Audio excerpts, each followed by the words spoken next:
Hello दोस्तों, refix India के YouTube channel पे आपका फिर से स्वागत है। तो दोस्तों, आज की वीडियो में हम बात करेंगे। हमारे पास सेट है जो कि लोकल कंपनी का सेट है, लेकिन इसके अंदर जो पैनल लगा हुआ है वो एईओ कंपनी का पैनल है। और ये सेट जो है हमारा 55 इंची का है। सबसे पहले मैं आपको दिखाता हूँ इसका जो मॉडल नंबर है। यहाँ पे आप ये देख सकते हैं, ये इसका मॉडल नंबर है यहाँ पे। और इसके अंदर जो प्रॉब्लम है, अगर हम इसकी प्रॉब्लम देखते हैं तो यहाँ पे अगर आप देखेंगे तो ये इसकी प्रॉब्लम है। जैसे हम सेट को ऑन करते हैं तो कुछ इस तरीके से हमारे को जो डिस्प्ले है स्लो मोशन में दिखाई देती है। यहाँ पे आप ये देख सकते हैं। और यहाँ पे देखेंगे तो हल्का सा बार भी हमारे को इसके अंदर नजर आ रहा है। तो अभी इस पैनल को किस तरीके से चेक करना है, कैसे रिपेयर करना है, किस तरीके से हम इसको ठीक कर सकते हैं, इस वीडियो के अंदर हम सारी चीजें देखेंगे। अभी क्या है कि काफी सारे टेक्नीशियन को प्रॉब्लम आती है पैनल को रिपेयर करने में, और काफी सारे कमेंट भी आते हैं पैनल की वीडियो को लेके। तो यहाँ पे अगर आप देखेंगे तो ये जो पैनल है हमारा, दो साइड से इसके अंदर यहाँ पे गेट लाइन होती है, जिसको हम सीकेवी लाइन भी बोलते हैं। लेफ्ट साइड राइट साइड दोनों साइड इसके होती है। तो यहाँ पे देखिए, पैनल को चेक करने के लिए सबसे पहले हमारे को एक चीज देखनी पड़ती है कि पैनल में शॉर्टिंग जो है वो लेफ्ट साइड से है या राइट साइड से है। तो इसके लिए हमारे को क्या है, एफएफसी निकाल के देखना पड़ता है। एक एक करके हम एफएफसी को निकालेंगे और सेट को ऑन करके देखेंगे कि कंडीशन क्या है पैनल की। तो जैसे ही हम सेट को चालू करते हैं तो आप यहाँ पे देखेंगे, अभी हाफ पिक्चर पे कोई बार वगैरह नहीं है, लेकिन आधी पिक्चर पे हमारा देख सकते हैं किस तरीके से स्लो मोशन और लाइनिंग भी हमारे को नजर आ रही है, जो कि स्कैनिंग लाइन है। तो यहाँ पे अगर हम देखेंगे पैनल के अंदर, इसको जोड़ते हैं और दूसरी साइड से ओपन करके देखते हैं क्या कंडीशन इसके अंदर मिलेगी हमारे को। तो यहाँ पे हम इस साइड से जोड़ देते हैं और यहाँ से ओपन करके देखते हैं, क्योंकि पहले एक चीज कंफर्म होनी चाहिए पैनल के अंदर की प्रॉब्लम कौन सी साइड से है। तो अगर आप यहाँ पे देखेंगे सेम कंडीशन है, यानी कि यहाँ से भी हमारे को सेम दिखाई दे रहा है। तो इस कंडीशन में दोस्तों हमारे को एक चीज देखनी पड़ेगी इसके अंदर, क्योंकि पैनल पे दोनों साइड से अगर सिम्टम सेम आ रहे हैं तो इसको भी मैं यहाँ पे लगा लेता हूँ। तो यहाँ पे हमारे को थोड़ा सा ध्यान ये देना होता है कि ये जो एफएफसी है वो प्रॉपर हमारी लगी होनी चाहिए। अभी अगर हम देखते हैं, मल्टीमीटर को सेट कर लेते हैं डीसी वोल्ट की रेंज पे और इसको चेक करते हैं और देखते हैं कि हमारे पैनल की जो वोल्टेज रिक्वायरमेंट है वो कंप्लीट है या नहीं है। तो यहाँ पे देखेंगे तो ये हमारा जो है टीकॉन बोर्ड है, और टीकॉन बोर्ड के अंदर सबसे पहले जो वोल्टेज आता है 12 वोल्ट की सप्लाई हमारी इनपुट होती है। 12 वोल्ट ओके है, और ये जो 12 वोल्ट है, 12 वोल्ट ओके होने के बाद ये जो सप्लाई जाती है दोस्तों, ये जाती है हमारी डीसी टू डीसी सर्किट में। यहाँ पे देखेंगे एईओ कंपनी की डीसी टू डीसी आईसी इसके अंदर लगी हुई है। और यहाँ पे अगर आप देखेंगे तो ये हमारी लेवल शिफ्टर आईसी है, और यहाँ पे देख सकते हैं ये हमारी टीकॉन आईसी है, यहाँ पे रोम आईसी लगी हुई है, और ये गामा आईसी है। तो फिलहाल हमारे को यहाँ पे इनपुट वोल्टेज ओके मिल रही है। इनपुट वोल्टेज ओके होने के बाद हमारे को वोल्टेज देखनी है। सबसे पहले 3.3 वोल्ट की सप्लाई जो इसके अंदर बनती है, 3.3 वोल्ट एक बार हम देख लेते हैं। तो ये हमारा 3 वोल्ट ओके है, क्योंकि पैनल के अंदर अगर कभी भी शॉर्टिंग होती है तो 3 वोल्ट हमारा ओके रहता है, क्योंकि हमारी प्राइमरी वोल्टेज है। ये 3 वोल्ट ओके होने के बाद यहाँ पे अगर हम देखेंगे तो ये हमारी टीकॉन आईसी लगी हुई है, और रोम आईसी की पिन नंबर 8 पे मैं वोल्टेज देखता हूँ तो 2.9 वोल्ट मेरे को यहाँ पे मिल रहा है। ये देख सकते हैं 2.9 वोल्ट है। तो फिलहाल इसके अंदर कुछ वोल्टेज कम है, लेकिन आगे देखते हैं और भी वोल्टेज इसकी चेक करेंगे, उसके बाद हम इसकी तरफ आएंगे। यहाँ पे देख सकते हैं टीकॉन आईसी की जो हमारी 3.3 है वो भी ओके है, अभी ये जो आईसी है, जब ये 3.3 वोल्ट वगैरह सारी चीजें ओके रहती है तो ये आईसी हमारी गेट पल्स जनरेट करती है, जिससे कि हमारा सबसे पहला जो वोल्टेज एवीडीडी है, यहाँ पे आप ये देख सकते हैं एवीडीडी वोल्टेज 16 वोल्ट की सप्लाई हमारी बिल्कुल परफेक्ट तरीके से मिल रही है। 16 वोल्ट ओके है। और ये 16 वोल्ट ओके होने के बाद अगर आप यहाँ पे देखेंगे,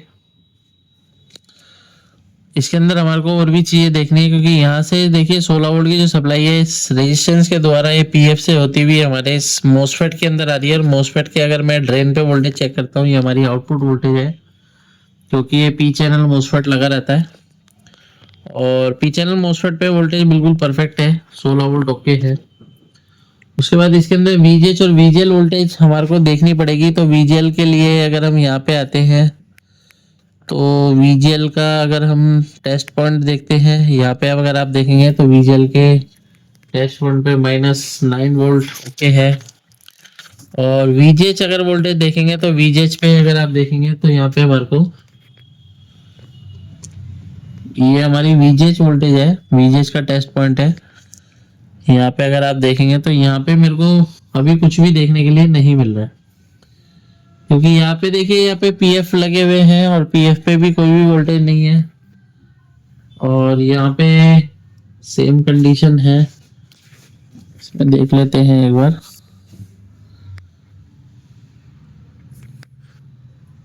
माइनस यहाँ पे भी हमारे को कोई भी वोल्टेज जो है ऐसी नहीं दिखाई दे रही है, कि क्योंकि ये जो वोल्टेज है ये वोल्टेज हमारी देखेंगे तो लेवल शिफ्टर आईसी के अंदर जा रही है। और ये जो लेवल शिफ्टर आईसी है हमारी, इस आईसी को वोल्टेज रिक्वायरमेंट होती है वीजीएच वीजीएल और एवीडीडी, सॉरी एवीडीडी नहीं, 3.3 वोल्ट। तो यहाँ पे वीजीएल वोल्टेज इसकी इनपुट वोल्टेज ओके है। और यहाँ पे देखते हैं तो माइनस वोल्टेज ओके जा रही है इसके अंदर। और यहाँ पे अगर हम देखते हैं तो ये हमारा LC1 LC2 का पॉइंट है। तो LC1 LC2 पे वोल्टेज अगर हम यहाँ पे देखेंगे, तो अगर आप यहाँ पे देख रहे हैं तो ये जो हमारा पैनल है इसके अंदर जो लेवल शिफ्टर आईसी है, यहाँ पे आप ये देखेंगे तो इसके अंदर वोल्टेज फ्लिप फ्लॉप कर रही है। लेकिन जब वीजीएल आता है तो प्रॉपर आता है, जब वीजीएच की बारी आती है तो वीजीएच हमारा इसके अंदर नहीं बनता है, क्योंकि ये जो हमारी लेवल शिफ्टर है, लेवल शिफ्टर के अंदर इनपुट वोल्टेज जो है वो नहीं जा रही है। तो ये जो वोल्टेज है ये हमारी वोल्टेज जाती है वो इस पीएफ से होती हुई जाएगी। यहाँ पे अगर आप देखेंगे तो ये पीएफ लगा हुआ है, और इस पीएफ पे जब तक वोल्टेज आएगी हमारी वीजीएच वोल्टेज, तो वीजीएच हमारी 30 वोल्ट के अराउंड होती है। तो एक बार सेट को हम ऑफ कर लेते हैं। यहाँ पे हम वोल्टेज ट्राई करेंगे, जो कि हमारा एक बक बोर्ड है। इस तरीके का बोर्ड होता है जो कि टेस्टिंग के लिए आप ले सकते हैं, कई बार लगाना भी पड़ता है। तो इससे क्या है कि मैं अलग से वोल्टेज देकर ट्राई करूंगा और देखते हैं क्या कंडीशन इसकी बनेगी। क्योंकि जब भी आप पैनल को रिपेयर करते हैं तो इस तरीके के टूल आपके पास होने चाहिए, ये वोल्टेज को बूस्ट करने का काम करता है। तो यहाँ पे ये वोल्टेज को बूस्ट करेगा, जिससे कि हमारा वीजीएच वोल्टेज हमें मिलेगी। शोल्डर तो देखिए यहाँ पे क्या होता है कि पैनल को जब भी आपको रिपेयर करना है तो इस तरीके के जो टूल्स है मार्केट में इजीली अवेलेबल है। और अगर आपके पास भी इस तरीके की प्रॉब्लम आती है, पैनल को रिपेयर करने में दिक्कत आती है, तो आप हमारी ट्रेनिंग को ज्वाइन कर सकते हैं। अभी ट्रेनिंग हमारी 1 तारीख से नया बैच स्टार्ट होगा, तो एनरोल कर सकते हैं, उसके लिए सीट बुकिंग करा सकते हैं। यहाँ पे मैं इसको लगा देता हूँ। तो ये हमारा ये लग गया है। दूसरा हमारा ग्राउंड यानी कि नेगेटिव है, तो नेगेटिव हमारे को नेगेटिव से जोड़ना पड़ेगा।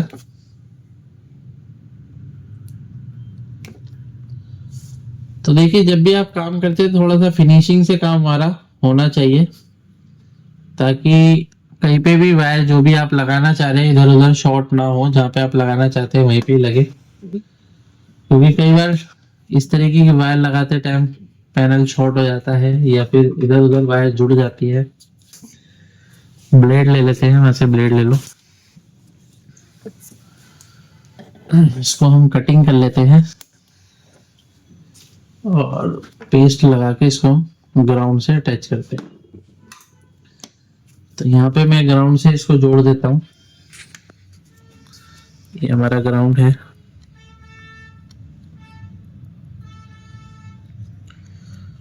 तो यहाँ पे ये हमारा जुड़ गया है।